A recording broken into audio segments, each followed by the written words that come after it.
ദൈവനാമത്തിന് മഹത്വമുണ്ടാകട്ടെ. ദൈവവചനം കേട്ടുകൊണ്ടിരിക്കുന്ന എല്ലാ പ്രിയപ്പെട്ടവർക്കും യേശു ക്രിസ്തുവിൻ്റെ നാമത്തിലുള്ള വന്ദനങ്ങളെ അറിയിക്കുന്നു. ഈ കേൾക്കുന്ന ദൈവത്തിൻ്റെ വചനം നിങ്ങളുടെ ജീവിതത്തിൽ ഏറ്റവും ആശ്വാസത്തിനും അനുഗ്രഹത്തിനും കാരണമായി തീരട്ടെ എന്ന് പ്രാർത്ഥിക്കുകയാണ്. വിശുദ്ധ തിരുവചനം നമ്മൾ വായിക്കുമ്പോൾ നമ്മളുടെ കണ്ണുനീരിനെ കാണുന്ന അറിയുന്നൊരു ദൈവത്തെക്കുറിച്ച് ബൈബിളിൽ നിന്ന് നമുക്ക് വായിക്കാൻ കഴിയും. അനേക ദൈവവചന സന്ദേശങ്ങൾ കണ്ണുനീര് കാണുന്ന ദൈവം, കണ്ണുനീരിനെ മറികടക്കാത്ത ദൈവം, കരച്ചിലിൻ്റെ ശബ്ദം കേൾക്കുന്ന ദൈവം എന്നൊക്കെ രീതിയിലുള്ള സന്ദേശങ്ങൾ നമ്മൾ കേട്ടിട്ടുണ്ട്, നമുക്കറിയാം. എന്നാൽ ഇന്നത്തെ ഈ ചെറിയ സന്ദേശത്തിൽ നിന്ന് നമ്മൾ ചിന്തിക്കാൻ പോകുന്ന ആത്മീക ദൂത് ഇതാണ്: ആരും അറിയാതെ രഹസ്യമായി നമ്മുടെ ജീവിതത്തിൻ്റെ അവസ്ഥകൾ കാരണം നമ്മൾ കരഞ്ഞ കണ്ണുനീര് കാണുന്ന ഒരു ദൈവമുണ്ട്. ജീവിതത്തിൻ്റെ വ്യത്യസ്ത സാഹചര്യങ്ങളിൽ നമ്മളായിരിക്കുമ്പോൾ ആ ജീവിത പ്രാരാബ്ധങ്ങൾ കൊണ്ടോ ജീവിതത്തിൽ കടന്നു പോകുന്ന സാഹചര്യങ്ങൾ കൊണ്ടോ ആരും അറിയാതെ കരയുന്ന ഒരവസ്ഥ, അതാരും കണ്ടില്ല കരഞ്ഞത്. സ്വന്തം കൈകൊണ്ട കണ്ണുനീര് തുടച്ചു മാറ്റി കരഞ്ഞതാരും കണ്ടില്ല. ഒരുപക്ഷെ ഭക്ഷണം ഉണ്ടാക്കിക്കൊണ്ടിരിക്കുമ്പോഴായിരിക്കാം, ജോലി ചെയ്തുകൊണ്ടിരിക്കുമ്പോഴായിരിക്കാം, വാഹനത്തിൽ യാത്ര ചെയ്തുകൊണ്ടിരിക്കുമ്പോഴായിരിക്കാം, ചർച്ചിൽ ആരാധിച്ചു കൊണ്ടിരിക്കുമ്പോഴായിരിക്കാം. നീ കരഞ്ഞത് ആരും കണ്ടില്ല. ഉള്ളിലെ വേദനകൾ പുറത്തോട്ട് കണ്ണുനീരായി പുറപ്പെട്ടപ്പോൾ ആരും കണ്ടില്ല. പക്ഷെ നീ കരഞ്ഞ കണ്ണുനീര് സ്വർഗത്തിലെ ദൈവം കണ്ട് അതിന് പ്രതിഫലം തന്ന് ആ കാര്യത്തെക്കുറിച്ച് കരയാത്ത രീതിയിലുള്ള ജീവിതത്തെ തരാൻ ദൈവം വിശ്വസ്തനാണ്. ഹാഗർ എന്ന് പറയുന്ന സഹോദരിയെക്കുറിച്ച് തിരുവചനത്തിൽ നമ്മൾ വായിക്കുമ്പോൾ അബ്രഹാമിൻ്റെ വീട് വിട്ട് 2 പ്രാവശ്യം ഇറങ്ങിപ്പോകേണ്ട ഒരവസ്ഥ വന്നു. ഉൽപ്പത്തി പുസ്തകം 16-ാം അധ്യായത്തിൽ ആദ്യത്തെ പ്രാവശ്യം അവൾ വീട് വിട്ട് തന്നെ ഓടിപ്പോകുന്ന ഒരു കാര്യം, ഒരു സംഭവം അവിടെ ഉണ്ട്. അവൾ വിചാരിച്ച് ആ മരുഭൂമിയിൽ അവളെ ആരും കാണുന്നില്ലെന്ന്. അവൾ സങ്കടപ്പെട്ടു കരഞ്ഞു. പക്ഷേ ആ കാര്യങ്ങളൊന്നും ഒരുപക്ഷെ അതിനകത്ത് രേഖപ്പെടുത്തിയിട്ടില്ലെങ്കിലും അവളുടെ ജീവിത സാഹചര്യം ആരും കാണാതെ അവർ നിലവിളിച്ച കരയുന്ന ഒരു അവസ്ഥയാണ് ഉൽപ്പത്തി 16 ഹാഗാറിനുണ്ടായിരുന്നത്. എന്നെ ആരും കാണുന്നില്ലെന്നാണ് ഒരുപക്ഷെ അവൾ ചിന്തിച്ചത്. അബ്രഹാം കാണുന്നില്ല, സാറ കാണുന്നില്ല, വീട് വിട്ടിറങ്ങി ഓടിയതാണ്, ആ വീട്ടിൽ നിൽക്കാൻ കഴിയാത്തതുകൊണ്ട്. എന്നാൽ ആ മരുഭൂമിയിൽ ദൈവത്തിൻ്റെ ദൂതൻ ഇറങ്ങി വന്നിട്ട് തന്നെക്കുറിച്ച്, തൻ്റെ ഉദരത്തിലുണ്ടാകുന്ന കുഞ്ഞിനെക്കുറിച്ച് ചില ദൂതുകൾ കൈമാറുമ്പോൾ ആ മകൻ ഇസ്മായിൽ എന്ന് പേരിടണമെന്ന് പറഞ്ഞപ്പോൾ 11-ാം വാക്യത്തിൽ വായിക്കുക: നീ ഒരു മകനെ പ്രസവിക്കും, യഹോവ നിൻ്റെ സങ്കടം കേൾക്ക കൊണ്ട് അവൻ ഇസ്മായിൽ എന്ന് പേര് വിളിക്കണം. അപ്പോൾ സങ്കടം ഉണ്ടായിരുന്നു. ഇതായിട്ട് വായിക്കുമ്പോൾ ഈ ദൂതനുമായിട്ടുള്ള സംഭാഷണമെല്ലാം കഴിഞ്ഞ് 13-ാം വാക്യത്തിൽ വായിക്കുകയാണ്: എന്നാറേ അവൾ എന്നെ കാണുന്നവനെ ഞാൻ ഇവിടെയും കണ്ടു എന്ന് പറഞ്ഞ് തന്നോട് അരുളി ചെയ്ത യഹോവയ്ക്ക്, ദൈവമേ നീ എന്നെ കാണുന്നു എന്ന് പേര് വിളിച്ചു. അതേ പ്രിയമുള്ളവരെ, ചില മരുഭൂമിക്ക് സമാനമായ ജീവിത സാഹചര്യത്തിലൂടെ ഞാനും നിങ്ങളും കടന്നു പോകുമ്പോൾ നമ്മുടെ കരച്ചിലാരും കാണുന്നില്ല എന്ന് നമുക്ക് തോന്നിയാലും ദൈവത്തിൻ്റെ വചനം തരുന്ന ഉറപ്പ്, ആരും അറിയാതെ ജീവിതത്തിലെ അവസ്ഥകൾ നിമിത്തം നീ കരഞ്ഞ കണ്ണുനീര് സ്വർഗത്തിലെ ദൈവം കണ്ടിട്ടുണ്ട്. ഒന്ന് ചിന്തിച്ച് നോക്കിക്കേ. എപ്പോഴെങ്കിലും ഈ ദിവസങ്ങളിൽ, ഈ മാസങ്ങളിൽ ആരും അറിയാതെ നീ കരഞ്ഞിട്ടുണ്ടോ?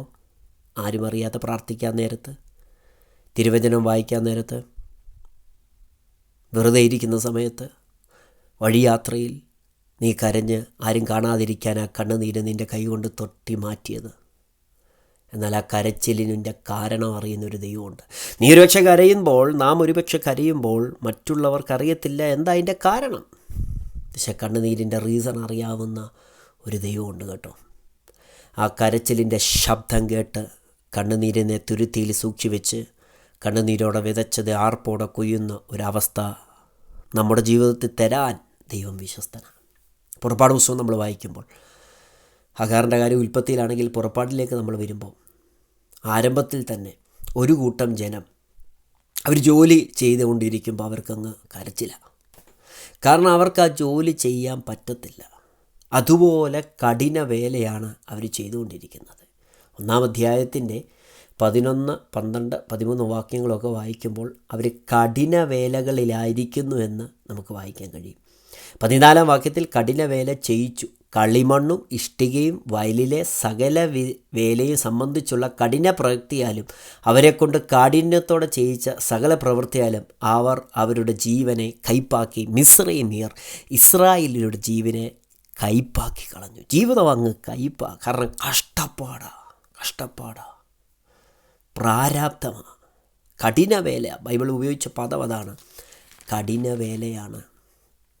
2-ാം അധ്യായത്തിൻ്റെ അവസാന ഭാഗത്ത് വരുമ്പോൾ 23-ാം വാക്യം തൊട്ട് ഇങ്ങനെ വായിക്കുന്നത്: ഏറെ നാൾ കഴിഞ്ഞിട്ട് മിസ്രയീം രാജാവ് മരിച്ചു.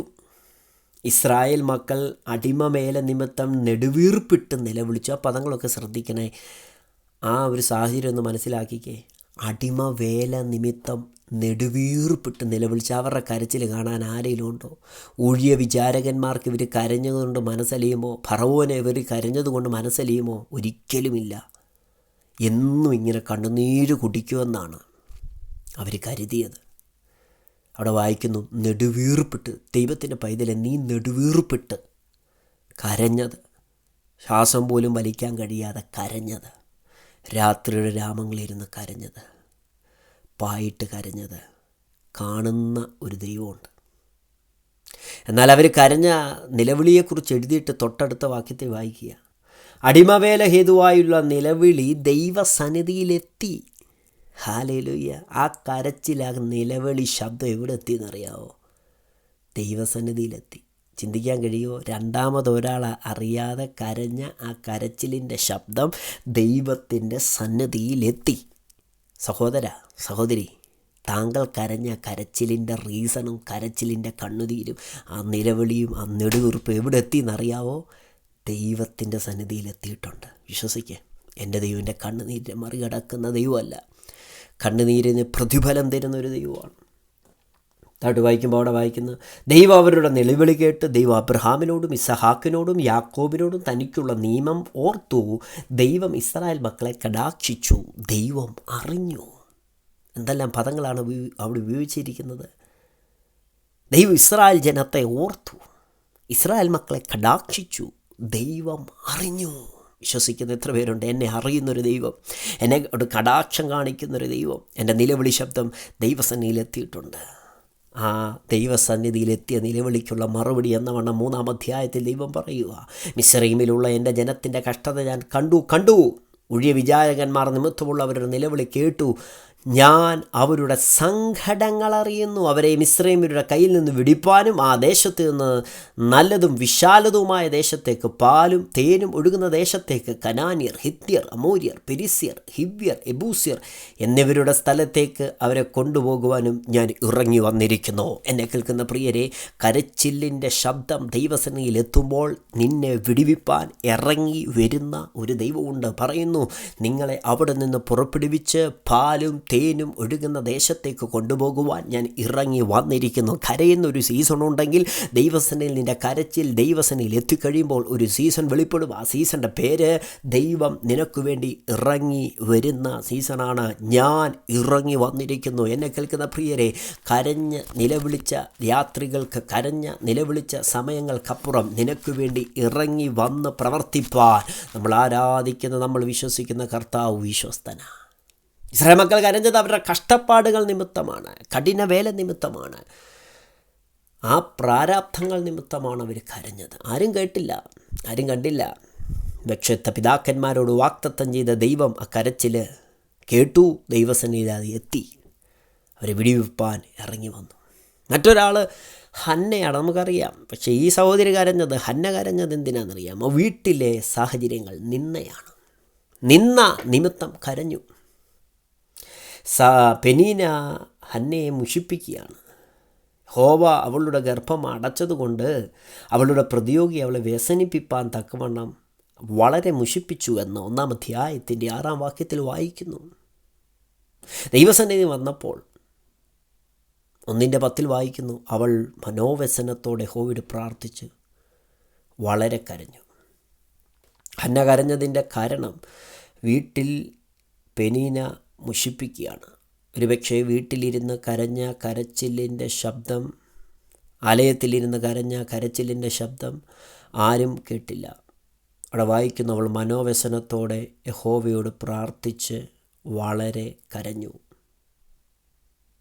1-ാം അധ്യായം അവസാനിക്കുമ്പോൾ ഹന്ന കരഞ്ഞ കരച്ചിലിൻ്റെ മറുപടി ഹന്നയുടെ വായിലൂടെ തന്നെ ഏലി പുരോഹിതനോട് പറയുന്നത് 27-ാം വാക്യത്തിൽ നമുക്ക് വായിക്കാൻ കഴിയും. സ്ത്രീ, ഞാൻ ഈ ബാലനായിട്ട് ഞാൻ പ്രാർത്ഥിച്ചു. ഞാൻ യഹോവയോട് കഴിച്ച അപേക്ഷ യഹോവ എനിക്ക് നൽകിയിരിക്കുന്നു. അതുകൊണ്ട് ഞാൻ അവനെ യഹോവയ്ക്ക് നിവേദിച്ചിരിക്കുന്നു. അവൻ ജീവപര്യന്തം യഹോവയ്ക്ക് നിവേദിതനായിരിക്കും. അവർ അവിടെ യഹോവയെ നമസ്കരിച്ചു. നോക്കുക, ആരും കാണാതെ കരഞ്ഞ ഹന്ന. അവളുടെ കരച്ചിൽ എന്തിനാണെന്ന് ഏലി പുരോഹിതൻ അറിയത്തില്ല. വീട്ടിൽ പെനീന ഹന്നയെ തിരക്കുമ്പോൾ പെനീന നോക്കുമ്പോൾ ഹന്ന വീട്ടിനകത്തില്ല. എവിടെ പോയെന്നറിയത്തില്ല, എന്തിനാലയത്തിൽ പോയെന്നറിയത്തില്ല. പക്ഷേ കരഞ്ഞ കാരണം എന്താണെന്ന് സ്വർഗത്തിലെ ദൈവം കണ്ട് ദാൻ മുതൽ ബേർഷേബ വരെ അറിയപ്പെടുന്ന പ്രവാചകനാക്കി ശൗമേൽ ബാലനെ പുറത്തെടുത്തു. തിരുവചനം വായിക്കുന്ന യഹോവ അവളെ ഓർത്തു. അത് പ്രിയരെ, നിന്ദകൾ നിമിത്തം, മറുപടി ലഭിക്കാത്ത പ്രാർത്ഥനാ വിഷയങ്ങൾ നിമിത്തം, മറ്റുള്ളവരുടെ പരിഹാസം നിമിത്തം അറിയാതെ കരഞ്ഞിട്ടുണ്ടെങ്കിൽ ദൈവത്തിൻ്റെ വചനം പറയുന്നു, ഹന്നയെ ഓർത്ത ദൈവം ആരും അറിയാതെ കരഞ്ഞ ആ കരച്ചിലിൻ്റെ ശബ്ദത്തെ കേട്ട് മറുപടി തരുവാൻ വിശ്വസ്തനാണ്. ഇസ്രായേൽ ജനം കഷ്ടപ്പാട് നിമിത്തം കരഞ്ഞെങ്കിൽ, ഹന്ന താൻ അനുഭവിച്ച നിന്ദ നിമിത്തം കരഞ്ഞെങ്കിൽ, മറ്റൊരു വ്യക്തി കരഞ്ഞത് തൻ്റെ അവസ്ഥകൾ നിമിത്തമാണ്. യോന പ്രവാചകൻ്റെ പുസ്തകം 2-ാം അധ്യായത്തിൻ്റെ 1-ാം വാക്യത്തിൽ വായിക്കുന്നു, യോന മത്സ്യത്തിൻ്റെ വയറ്റിൽ വെച്ച് തൻ്റെ ദൈവമായ യഹോവയോട് പ്രാർത്ഥിച്ചു പറഞ്ഞതെന്തെന്നാൽ, ഞാൻ എൻ്റെ കഷ്ടത നിമിത്തം യഹോവയോട് നിലവിളിച്ചു, അവൻ എനിക്ക് ഉത്തരമരുളി. ഞാൻ പാതാളത്തിൻ്റെ വയറ്റിൽ നിന്ന് അയ്യം വിളിച്ചു, നീ എൻ്റെ നിലവിളി കേട്ടു. നോക്കിക്കേ, ദൈവത്തിൻ്റെ വാക്കിന് വിരോധമായി നിനവയിലേക്ക് പോകുവാൻ ദൈവം പറഞ്ഞത് അനുസരിക്കാതെ അനുസരണക്കേട് കാണിച്ച് തർശീശിലേക്ക് സ്വന്തം കൂലി കൊടുത്ത് കപ്പൽ കയറിപ്പോയ യോന പ്രവാചകൻ ദൈവത്തിൽ നിന്ന് അകന്നു പോയപ്പോൾ, ദൈവത്തിൻ്റെ വചനത്തിന് വിരോധമായി സഞ്ചരിച്ചപ്പോൾ തൻ്റെ ജീവിതത്തിൽ അനർത്ഥം നേരിട്ടു. എന്നാൽ അനർത്ഥം നേരിട്ടപ്പോൾ താൻ പറയുകയാണ്, ഞാൻ പാതാളത്തിൻ്റെ വയറ്റിൽ നിന്ന് അയ്യം വിളിച്ചു, യഹോവയോട് നിലവിളിച്ചു. ഇവിടെ പ്രവാചകൻ കരയുന്നതിൻ്റെ പിന്നിലെ കാരണം ദൈവത്തിൻ്റെ വഴി വിട്ടുപോയതാണ്. ദൈവത്തിൻ്റെ വഴി വിട്ടുപോയത് നിമിത്തം തൻ്റെ ജീവിതത്തിൽ വന്ന അനർത്ഥത്തെക്കുറിച്ച്, തൻ്റെ ജീവിതത്തിൽ ഭവിച്ച തിന്മയെക്കുറിച്ച് യോന പ്രവാചകൻ കരയുകയാണ്, നിലവിളിക്കുകയാണ്. എന്നാൽ ഏറ്റവും അവസാനത്തെ, ഏറ്റവും ലാസ്റ്റ് സ്റ്റേജിൽ യോന നിലവിളിച്ചു കരഞ്ഞപ്പോൾ സ്വർഗത്തിലെ ദൈവം യോനയോട് മനസ്സലിയുകയാണ്. അതേ പ്രിയരെ, ദൈവത്തിൻ്റെ വഴി വിട്ടു പോകുന്നത് മനുഷ്യന് എപ്പോഴും തിന്മയാണ്. ദൈവത്തിൻ്റെ സ്നേഹം വിട്ട്, ദൈവ സാന്നിധ്യം വിട്ട്, വചനത്തിൻ്റെ അതിരുവിട്ട് കടന്നു പോകുന്ന സകലതും ജീവിതത്തിൽ നന്മ വിളിച്ചു വരുത്തുകയില്ല, തിന്മ വിളിച്ചു വരുത്തും. എന്നാൽ അപ്രകാരമുള്ള ജീവിതം നയിക്കുന്ന അവസരത്തിൽ പോലും മാനസാന്തരപ്പെട്ട് വചനത്തിലേക്ക്, ദൈവസന്നിധിയിലേക്ക് മടങ്ങി വരുന്ന ഏതൊരു വ്യക്തിയും നിലവിളിച്ച് കരഞ്ഞുകൊണ്ട് മടങ്ങി വന്നാൽ ആ വ്യക്തിയെ മനസ്സലിയുന്നൊരു ദൈവത്തെക്കുറിച്ചാണ് ദൈവത്തിൻ്റെ വചനത്തിൽ നമുക്ക് വായിക്കാൻ കഴിയുന്നത്. ഈ മനുഷ്യൻ കരഞ്ഞതാരും കണ്ടില്ല. യോന മത്സ്യത്തിൻ്റെ വയറ്റിൽ കിടന്ന് അയ്യം വിളിച്ച് നിലവിളിച്ച് കരഞ്ഞത് കാണുവാൻ, ശബ്ദം കേൾക്കുവാൻ ആരുമില്ല, ഒരു മനുഷ്യൻ പോലുമില്ല. പക്ഷേ ആ നിലവിളി സ്വർഗത്തിലെ ദൈവം കേട്ട് യോനയോട് മനസ്സലിഞ്ഞത് തിരുവചനത്തിൽ നമുക്ക് കാണാൻ കഴിയും. എന്നെ കേൾക്കുന്ന പ്രിയരെ, നമ്മൾ ആരാധിക്കുന്ന, നമ്മൾ സ്തുതിക്കുന്ന കർത്താവ് ഈ ഭൂമിയിലായിരുന്ന സമയത്ത് കരഞ്ഞിട്ടുണ്ട്. താൻ ക്രൂശിൽ കിടക്കുന്ന സമയത്ത് ഉറക്കെ നിലവിളിച്ചു പ്രാണനെ വിട്ടു എന്നാണ് യേശു കർത്താവിനെ കുറിച്ച് നമുക്ക് വായിക്കാൻ കഴിയുന്നത്. പക്ഷേ ക്രൂശീകരണ സമയത്ത് മാത്രമല്ല, ജീവനോടിരിക്കുന്ന താൻ ഇരിക്കുന്ന സമയത്ത്, താൻ പരസ്യ ശുശ്രൂഷ ചെയ്തുകൊണ്ടിരിക്കുന്ന സമയത്ത്, താനെ ഏറ്റവും അധികം സ്നേഹിച്ച ലാസറിൻ്റെ കല്ലറയുടെ വാതിക്കൽ നിന്നുകൊണ്ട് താൻ കരയുന്ന ഒരു അനുഭവം നമുക്ക് വായിക്കാൻ കഴിയും. യോഹന്നാന്റെ സുവിശേഷം 11-ാം അധ്യായത്തിൻ്റെ 33-ാം വാക്യത്തിൽ ഇങ്ങനെ വായിക്കുന്നത്, അവൾ കരയുന്നതും അവളോടുകൂടെ വന്ന യഹൂദന്മാർ കരയുന്നതും യേശു കണ്ടിട്ട് ഉള്ളം നൊന്ത് കലങ്ങി. യേശുവിനെക്കുറിച്ച് വായിക്കുന്നു, ഉള്ളം നൊന്ത് കലങ്ങി. മറ്റുള്ളവർ, താൻ സ്നേഹിക്കുന്ന മനുഷ്യർ, തൻ്റെ സഹോദരന്മാർ കരയുന്നത് കണ്ടപ്പോൾ, യഹൂദന്മാർ പോലും കരയുന്നത് കണ്ടപ്പോൾ യേശു ഉള്ളം നൊന്ത് കലങ്ങി. 34 വാക്യത്തിൽ വായിക്കുന്നു, അവനെ വെച്ചത് എവിടെയെന്ന് ചോദിച്ചു. യേശു വന്ന് കാണുക എന്ന് അവർ, കർത്താവെ വന്ന് കാണുക എന്ന് അവർ അവനോട് പറഞ്ഞു. യേശു കണ്ണുനീർ വാർത്തു. ബൈബിളിലെ ഏറ്റവും ചെറിയ വാക്യങ്ങളിൽ ഒന്നായി കാണപ്പെടുന്ന വാക്യമാണ് യോഹന്നാൻ്റെ സുവിശേഷം 11-ാം അധ്യായത്തിൻ്റെ 35-ാം വാക്യം. യേശു കണ്ണുനീർ വാർത്തു. Jesus wept. യേശു കരഞ്ഞു. ഈ ഭൂമിയിലായിരുന്ന സമയത്ത് യേശു കരഞ്ഞെങ്കിൽ ഒരു കാര്യം ഉറപ്പ് പറയാം, താൻ തന്നെ പരീക്ഷിതനായി കഷ്ടം അനുഭവിച്ചിരിക്കിയാൽ പരീക്ഷിക്കപ്പെടുന്നവരോട് സഹതാപം കാണിപ്പാൻ കഴിവുള്ളവനാണ് എന്ന എബ്രായ ലേഖനത്തിൽ യേശു ക്രിസ്തുവിനെക്കുറിച്ച് എഴുതി വച്ചിരിക്കുന്നു. കരച്ചിലെന്താണ്, കരച്ചിലിൻ്റെ കാരണമെന്താണ്, മനുഷ്യൻ കരയുന്നത് എന്താണ് എന്ന് ഈ ഭൂമിയിൽ വെച്ച് ഉള്ളം നൊന്ത് കലങ്ങിയ കർത്താവിന് അറിയാൻ കഴിയും. അങ്ങനെയാണെങ്കിൽ ഈ വചന സന്ദേശം കേൾക്കുന്ന പ്രിയപ്പെട്ടവരെ, ഞാനും നിങ്ങളും കരഞ്ഞതിൻ്റെ കാരണം എന്താണെന്ന് യേശുവിനറിയാം. അതിൻ്റെ വേദന എന്താണ്, വേദനയുടെ ആഴം എന്താണെന്ന് മനസ്സിലാക്കാൻ കഴിയുന്നൊരു കർത്താവിനോടാണ് നമ്മൾ പ്രാർത്ഥിക്കുന്നത്. അതുകൊണ്ട് ഈ ദിവസങ്ങളിൽ ഭാരപ്പെടേണ്ട, നിരാശപ്പെടേണ്ട. ഇസ്രായേൽ മക്കൾ കഷ്ടപ്പാടുകൾ, ജീവിത പ്രാരാബ്ധങ്ങൾ, ഊഴിയവേല നിമിത്തം കരഞ്ഞത് കണ്ടൊരു ദൈവം. ഹാഗർ ദൂരത്ത് ഇരുന്ന് മരുഭൂമിയിലിരുന്ന് കരഞ്ഞത് കണ്ട സ്വർഗത്തിലെ ദൈവം. ഹന്ന ദേവാലയത്തിലിരുന്ന് കരഞ്ഞത് കണ്ട ദൈവം. യോന കടലാനയുടെ വയറ്റിലിരുന്ന് കരഞ്ഞത്, പാതാളത്തിൽ കിടന്ന് അയ്യം വിളിച്ചത് ദൈവം കണ്ടെങ്കിൽ, എൻ്റെ നിൻ്റെ കരച്ചിലിൻ്റെ കാരണമറിയുന്നൊരു ദൈവം ആ കാരണത്തെ നീക്കി അത് നിമിത്തം കരയാത്തൊരു സാഹചര്യത്തിലാക്കാൻ സർവശക്തനായ ദൈവത്തിന് കഴിയും. എണ്ണമറ്റ അസംഖ്യ അത്ഭുതങ്ങളെ ചെയ്യുന്നവനാണ് ദൈവം. അങ്ങനെയാണ് ഒരുമിച്ച് പ്രാർത്ഥിക്കാം. പരിശുദ്ധ ദൈവമേ, സ്വർഗപിതാവേ, അനുഗ്രഹിക്കപ്പെട്ട നല്ല സമയത്തിനായി സ്തോത്രം. ലോകരാജ്യങ്ങളിലിരുന്നുകൊണ്ട് ഈ വചന സന്ദേശം ശ്രദ്ധിച്ച എല്ലാ പ്രിയപ്പെട്ടവർക്കും വേണ്ടി പ്രാർത്ഥിക്കുന്നു. ഞങ്ങളുടെ ജീവിതത്തിൻ്റെ വ്യത്യസ്ത സാഹചര്യങ്ങളിൽ ആരും അറിയാതെ കരയുന്ന കണ്ണുനീര് പോലും, നിലവിളി ശബ്ദം പോലും സ്വർഗത്തിലെ ദൈവത്തിൻ്റെ സന്നിധിയിൽ എത്തുന്നുണ്ട് എന്ന് ദൈവത്തിൻ്റെ വചനത്തിൽ നിന്ന് ഞങ്ങൾ മനസ്സിലാക്കാൻ കഴിഞ്ഞതിന് നന്ദി പറയുന്നു കർത്താവേ. ഈ വചനം കേട്ട ഏതെങ്കിലും വ്യക്തികൾ ഏതെങ്കിലും കാര്യങ്ങൾ നിമിത്തം രഹസ്യമായി കരയുന്നുണ്ടെങ്കിൽ, സ്വർഗത്തിലെ ദൈവമേ, ആ കാര്യത്തിനകത്ത് ഒരു പ്രതിക്രിയ നടത്തി എൻ്റെ മക്കളെ വിടുവിക്കണമെന്ന് ദൈവത്തോട് പ്രാർത്ഥിക്കുന്നു. യേശുക്രിസ്തുവിൻ്റെ നാമത്തിൻ്റെ മക്കളെ അനുഗ്രഹിച്ചു പ്രാർത്ഥിക്കുന്നു. അത്ഭുത സാക്ഷ്യങ്ങൾ കേൾക്കുവാൻ സ്വർഗത്തിലെ ദൈവം ഇടവരുത്തണം. അങ്ങയുടെ വരവിനായി ഞങ്ങൾ ഒരുക്കും. ഒരുമിച്ച് അനുഗ്രഹിക്കും യേശുവിൻ നാമത്തിൽ തന്നെ. ആമേൻ.